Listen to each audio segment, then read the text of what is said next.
Eh bien, bonjour, frères et sœurs. Bienvenue de retour dans notre étude de Jonas, où nous avons au chapitre 2. L'histoire a tout commencé avec l'Éternel qui dit Jonas, lève-toi et va à Ninive. Jonas se lève et va dans notre direction. Et la date du chapitre 1, c'est des péripéties qui amènent des cris ou des prières pour une délivrance qui vient, bien sûr, et ensuite des louanges pour cette délivrance. Et bien, ce cycle se répète ensuite au chapitre 2. Où est-ce que maintenant c'est Jonas qui est dans une péripétie, qui prie et qui connaît la délivrance de Dieu pour ultimement le louer. Et c'est similitude dans ces deux chapitres. Il y a aussi une différence. Dans le chapitre 1, Jonas semble dormir dans le fond du bateau. Ici, il est bien inquiet dans le fond du poisson. Dans le chapitre 1, il se fait supplier de prier pour qu'il soit délivré et il ne le fait pas. Ici, quand c'est sa vie en danger, oh là, il prie, puis il supplie l'Éternel. Et déjà, l'auteur, le narrateur est en train de nous exposer un peu le cœur de Jonas, un peu égoïste. On va voir que le reste de ce chapitre nous montre encore plus le reste de l'histoire. Bien sûr, la question se pose, c'est pourquoi que ce chapitre, pourquoi cette prière a été mise ici? Si vous dites, oui, mais c'est parce que Jonas a prié, c'est pas la seule fois dans une histoire qu'on nous dit qu'un personnage a prié, mais on ne lui donne pas toujours sa prière. Des fois oui, des fois non. Un beau contraste de ceci, c'est Ézéchias qui, lui, prie et sa prière est écrite, et ensuite son fils Manassé, Dieu pèse contre lui et il se repent, ça me dit qu'il a prié, mais sa prière n'est pas écrite. Donc, encore, pourquoi? C'est de Jonas. Dans une histoire, on arrête puis on écrit. Surtout que c'est vraiment présenté sous une forme poétique. C'est clair que Jonas n'a pas écrit cette prière dans le ventre du poisson. C'est venu plus tard. C'était guidé par ses éditeurs divins pour être mis ici pour une raison. Comme je dis, c'est la poésie. La poésie juive contient beaucoup de répétitions. Des fois, c'est des mots qui sont répétés ou des synonymes. Des fois aussi, on a ce qu'on appelle des parallélismes. Tu répètes les expressions, tu redis la même idée, mais différemment. Ça, on va le voir. Il y a aussi une sorte de répétition qui a un certain contraste avec. Tu lui reparles la même chose, mais de notre façon. Ça aussi, on va le voir. Et bien sûr, Jonas est fortement inspiré de la parole de Dieu, des psaumes. Encore, on voit à quel point il a été guidé après de prendre certaines de ces paroles-là, ces expressions, pour les mettre dans cette prière pour nous enseigner quelque chose. Et on va essayer de découvrir ensemble. On commence ce qui peut être techniquement la fin du chapitre 1. Et là encore, ça dépend de votre traduction. Certains le mettent à chapitre 1, verset 17. Donc, commence ici, chapitre 2, verset 1.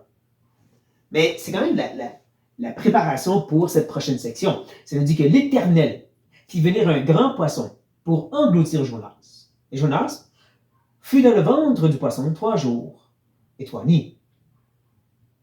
Il ne faut pas manquer à quel point que c'est vraiment Dieu, dans sa souveraineté, qui envoie ce poisson. Et c'est important. L'histoire a commencé. Dieu dit à son prophète, l'homme de Dieu, celui qui craint l'Éternel, comme il a dit lui-même, il l'envoie de se lever pour aller à Ninive. Et il désobéit. Ensuite, Dieu envoie une tempête sur la mer et la tempête obéit. Dieu envoie un poisson et le poisson obéit. Donc la nature obéit et pas l'homme de Dieu. Déjà, on voit un contraste fait par le narrateur, par l'éditeur, pour nous montrer, regardez les deux sortes de cœurs, obéissant et non obéissant. Et bien sûr, le fait que c'est pendant 3 jours et 3 nuits, c'était un peu manqué par les premiers lecteurs qui n'avaient pas encore le Nouveau Testament. Et pour nous, pas pour rien, Jésus a dit que c'est le signe qu'il va leur donner, c'est le signe de Jonas. Comme qu'il va être dans la tombe 3 jours et 3 nuits, le ventre de la terre, comme Jonas est dans le ventre du poisson. Il y a quelque chose ici. Et parce que tout est centré sur Christ. Même dans l'Ancien Testament, quand les gens n'ont pas bien saisi et compris, c'est tout centré sur Christ. Et ça, c'est tellement important. Je ne peux pas assez revenir sur cette idée. Toutes ces histoires, tous ces personnages, tout ce qui est enseigné doit revenir et pointer vers la personne de Christ. N'importe quel enseignant ou prophète qui fait autre chose que ça, pas digne de l'écouter. C'est tout en lien avec lui. Donc, qu'est-ce que Jonas fait maintenant dans le ventre du poisson pendant tous ces jours-là? Jonas, dans le ventre du poisson, prie à l'Éternel, son Dieu. Donc, il va l'invoquer. Et cette invocation, on va voir qu'elle va inclure une sorte de supplication qu'il a faite dans l'eau, en train de se noyer, autant qu'une louange pour ce poisson qui s'en va être la délivrance. Mais ne manquez pas, il prie l'Éternel, son Dieu. Et une sens d'appartenance, pourtant, c'est ce même Jonas qui a osé dire « Je crains l'Éternel », mais que dans sa crainte, il a complètement désobéi à son Dieu. Je ne peux pas m'empêcher de me demander si c'est pas une sorte de clin d'œil de la part de l'auteur de dire « Son Dieu, ouais. » Donc voici sa prière. Il dit « Dans ma détresse, j'ai invoqué l'Éternel. Il m'a exaucé. Du sein du séjour des morts, j'ai crié. Et tu as entendu ma voix. » C'est ici qu'on commence à voir les parallélismes, cette répétition d'idées dit différemment. Il a invoqué l'Éternel et il a crié à Dieu lorsqu'il était proche de la mort. Il s'est dans le séjour des morts, il pensait qu'il allait mourir, il était dans une grande détresse. Un peu comme le psaume 23, qui parle de l'ombre de la vallée de la mort, comme étant une grande détresse qui pourrait être équivalent vraiment à être proche de mourir. Et Dieu l'a exaucé, il a entendu sa voix, de la répétition.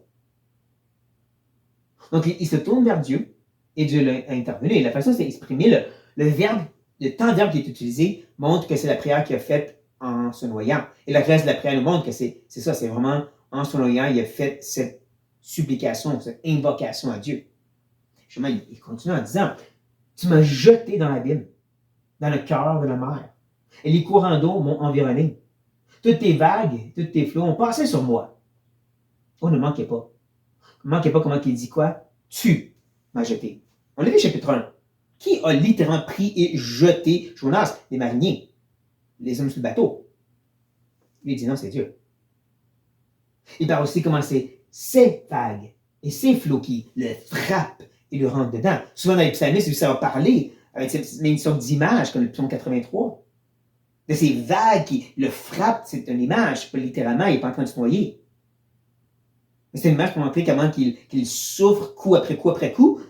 Et il dit c'est les vagues de Dieu, lui aussi.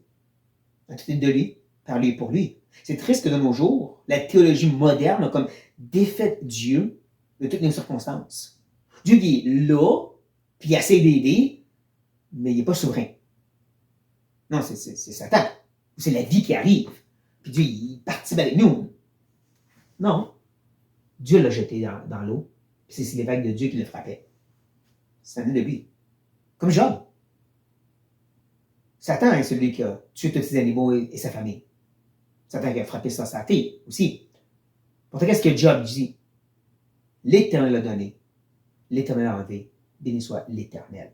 Et dans ça, l'auteur nous dit, il n'a pas péché. Non, c'est vraiment l'œuvre de Dieu. On a besoin de se rappeler ceci et revenir à cette bonne théologie. Ce qu'il a vécu, ça venait de Dieu. Il a été mis dans l'abîme. Une autre façon de le dire, le cœur de la mer. On voit à quel point il est vraiment frappé encore et englouti. Juste, il disparaît dans ce qui semble être le tombeau. Ça, c'est l'imagerie qu'on met devant nous. Jonas continue. Je disais, je suis chassé, loin de ton regard, mais je verrai encore ton Saint-Temple.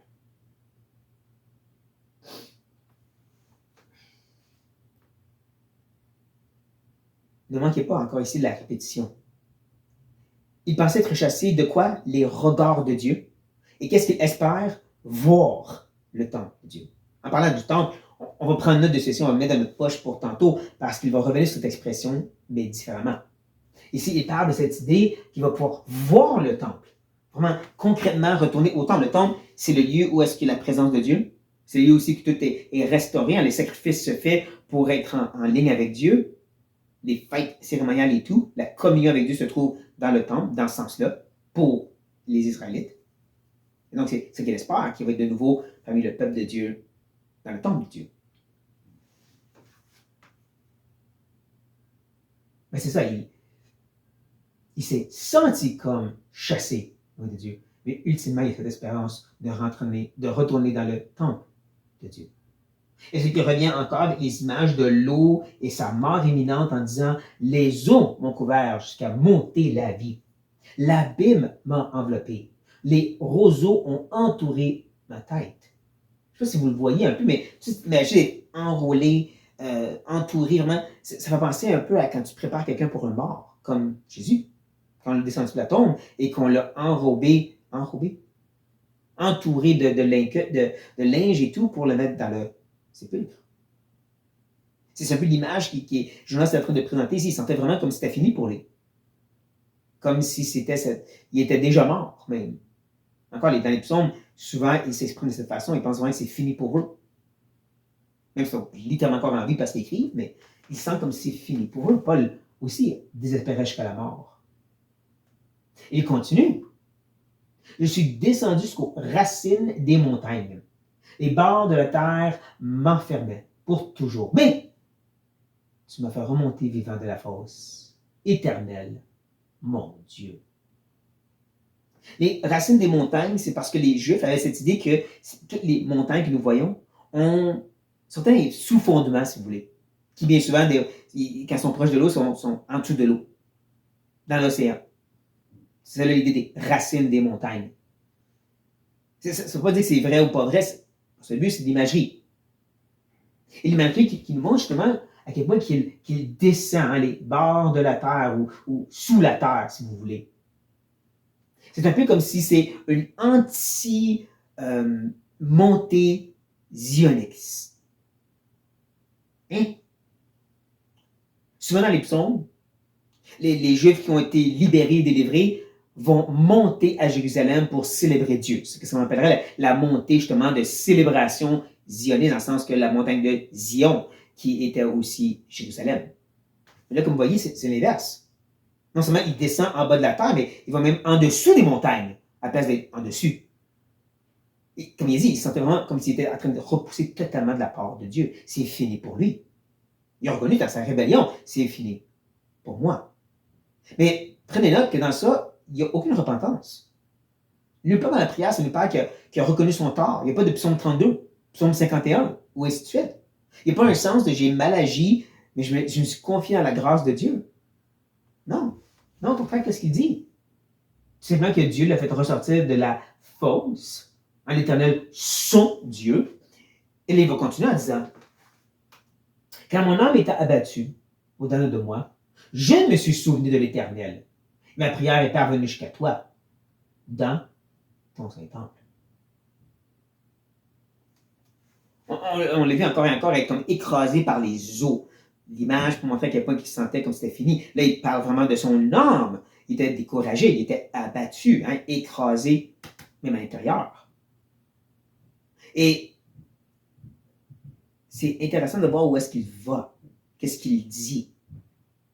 Rappelez-vous un peu l'histoire de Noé. Là aussi, où est-ce qu'il y a de l'eau qui submerge tout. Et ça nous dit, après le déluge, que l'Éternel se rappelait de Noé et sa famille. Qu'est-ce que Jonas dit? Je me suis souvenu de l'Éternel. Ça, c'est un peu comme quand tu écoutes la musique, puis le CD, je sais, ça me fait vieux, encore plus, les records de vinyle, sautent. Tu dis, oh, c'est une note fausse, ça. C'est bizarre. C'est quoi cette idée? Je me suis souvenu de l'Éternel. Je dis que c'est Dieu qui t'a sauvé, mais tu dis que c'est toi qui t'es rappelé de lui. En plus, il ajoute comment, avec presque certitude, que sa prière allait parvenir jusqu'à lui dans son Saint-Temple. Là, on ne parle plus du temple de Jérusalem, on parle littéralement de son Saint-Lieu. Il est certain que ma prière va se rendre à Dieu, qu'elle allait me délivrer. Sur quoi tu te bases? Est-ce qu'on a vu un Jonas qui était obéissant et digne que Dieu lui réponde? Non. Sur quoi qu'il se base? On va voir tantôt, il se base sur le fait qu'il est un Israélite qui suivait toutes les bonnes règles. Mais en réalité, tu te dis, sur quoi tu te bases avec cette certitude de dire, moi je me suis rappelé, moi j'ai prié, puis je savais que Dieu allait me délivrer. Quelle présomption! Comme je dis, il n'y a pas de repentance. Il n'y a pas de cœur contrit face à son péché. Ça, c'est important. Ça, c'est des notes fausses qui devraient avoir notre attention, surtout quand il ajoute ceci. Ceux qui s'attachent à des vaines idoles éloignent d'eux la miséricorde. Tout ça, tu peux dire, oui, c'est vrai, c'est pas le problème. C'est quoi sa place dans la prière de Jonas après la délivrance qu'il a eue à sa mort? Pourquoi il parle de ça? C'est qui les gens qui se trouvent à des idoles? Les gens des livres. Où est-ce qu'il s'en va? N'est-ce pas? Il s'en va dans les livres où est-ce que les gens sont idolâtres. Et on sait, Jonas ne veut pas qu'il goûte la miséricorde de Dieu. Il l'a dit lui-même à la fin du chapitre 3. C'est ce qui l'irrite et qui le fâche dans le chapitre 4. La miséricorde de Dieu pour ses idolâtres. Et là, on l'entend sa prière déjà ici. On a une préfiguration à quel point qu'il déteste ses idolâtres et qu'il ne veut pas que Dieu fasse miséricorde. Moi, oui, je mérite. OK, je me suis rebellé devant Dieu. Je n'ai pas voulu me repentir à aucun moment pour faire ce que Dieu m'a dit. Il a fallu qu'il me noie et qu'il y ait un poisson qui me force à aller là. Mais c'est vrai, moi, je mérite la miséricorde. Ouais. Et voici pourquoi il mérite, comme je dis, cette grande obéissance pour moi. Comparé aux autres, là, moi, je t'offrirai des sacrifices avec un cri d'action de grâce. J'accomplirai les vœux que j'ai faits. Le salut vient de l'Éternel. Ça sonne bien, ça, hein? Le salut vient de l'Éternel. Wow, il se confie en Dieu. Mais tout le reste, c'est comment il se confie en lui-même. Ses sacrifices. Les vœux que lui va garder. Comment lui est extraordinaire et obéissant. Donc, Dieu lui doit quelque chose. Mais le salut vient de Dieu. Qui me doit quelque chose. Je ne sais pas si vous l'entendez, vous le voyez un peu. Mais, encore plus, c'est qu'est-ce que le narrateur est en train de nous montrer. Comment le chapitre 1 termine? Les mariniers, ces idolâtres, hein? Que Jonas dirait, ils ne méritent pas la grâce et la miséricorde de Dieu. Ces idolâtres-là se repentent et ils font exactement ça. Des louanges, des sacrifices et des vœux. L'auteur, le Saint-Esprit, est en train de nous montrer le contraste.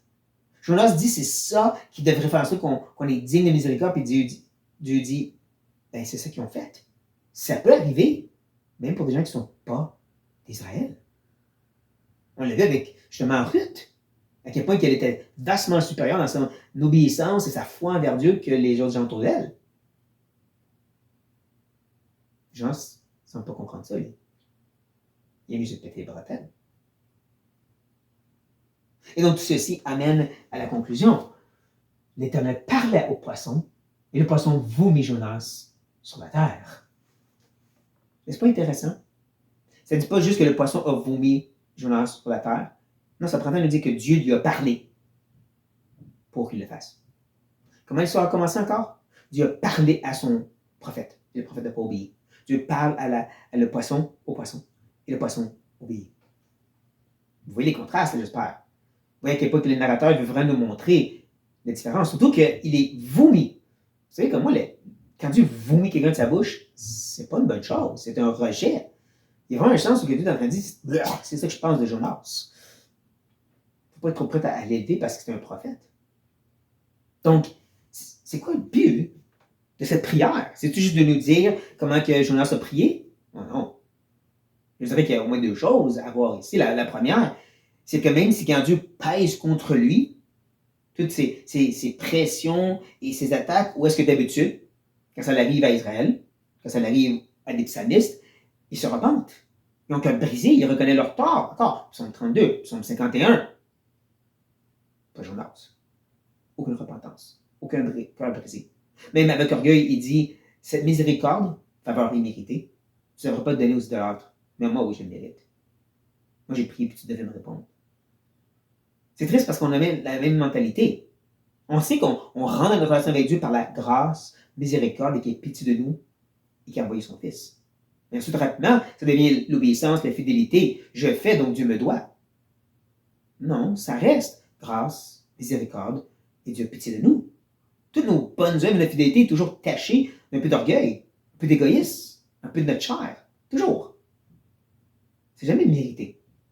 Et quand on l'oublie, c'est grave. On a besoin de vraiment ressentir cet état de misérable. C'est un peu pour ça les épreuves. Dieu nous rappelle, t'es pas aussi hot que tu penses. Mais bon. Ça mène à mon deuxième point. Jonas, qui s'attend à la miséricorde de Dieu, ne veut pas que ça soit donné aux autres. Encore. Comment on peut défendre une attitude de ces pécheurs, ces non-croyants, sont dégueulasses, sont pourris. Tu sais comment ils vivent dans la société? Ça, c'est à nous. Ça pourrait être nous, sans la grâce de Dieu. Oui, ils méritent le jugement de l'Éternel. Nous aussi. Mais Dieu fait grâce. Il nous appelle à prier pour eux. Dieu veut que tous les hommes, tous les frères prient pour tous les hommes, en tout lieu, pour leur salut. 1 Timothée chapitre 2 nous dit. Jésus nous dit d'aimer nos ennemis, de prier pour eux, parce que c'était nous, ça. Donc, j'espère que cette prière montre le côté plus négatif du cœur de Jonas et nous encourage à ne pas vouloir l'imiter, chers frères et sœurs. Sur cette note, soyez bénis.